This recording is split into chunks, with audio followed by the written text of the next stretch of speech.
In our last videos, we were discussing how to bring ourselves to want to incorporate an outside perspective into our decision-making process. God, or in our original parable, the story of Jonathan and his mom, right? Jonathan's mom has a bigger vision of life.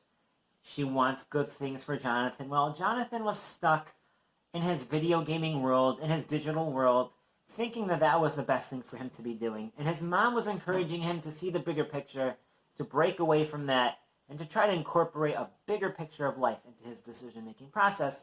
But Jonathan didn't really want to do that because from his perspective, this is the most important thing. And mom's just wrong. So we were trying to discuss how do we incorporate God's perspective. In the Torah, God gives us his will for us, and he wants us to incorporate his will into our lives one step at a time, slowly doing what we can to just get more godliness into our life. How do we bring us to want ourselves to do that? So the first thing we discussed is we have to know that know God's love. Know that God, everything that happens is because God wants it to be, right? The world, this was our Lincoln Log example. The world was brought to existence out of not pre-existing materials, but out of God's will, kind of like our imagination. When we imagine something out of our will, it's only there for as long as we want it there, for as long as our will exists. The second our will, our desire for this thing in our imaginations, the second that will goes away, the thing goes away. This existence, the world, the universe we live in is a creation of God, and therefore it's always wanted. God always wants the world to be as it is. That was step one. Step two was to feel God's love, which we began discussing the importance of feeling God's gifts to us. The world is full of God's love. Starting with our bodies, we were focusing on the importance of breathing, feeling the wonders of breath, enjoying the oxygen that we so badly need. Imagine how difficult it would be if it was hard to breathe. It happens to people. We are blessed. We can take such wonderful breaths and our bodies can enjoy it and it feels so good. And that's just the breathing. My heart is pumping. My hands are working. My vision works. I can hear people. Starting with our bodies, we have so much to appreciate of God's love, to appreciate the gifts that God is giving us every moment. That was part one. Part two is to go a little beyond our body. Now, in the beginning example of this video, I gave an example of someone running in and eating very quickly, which we often do. We're in a hurry, we're busy people, and we eat very quickly.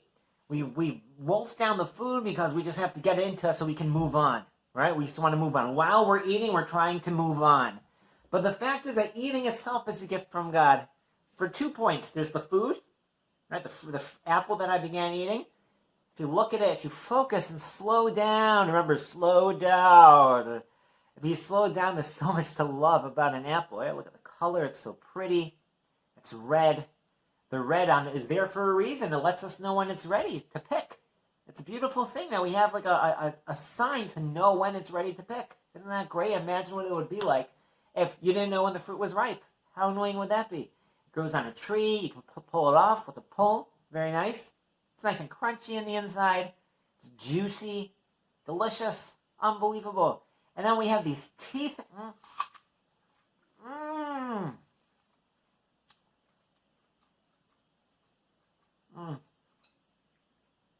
Different type of teeth, right? The front ones break through the apple.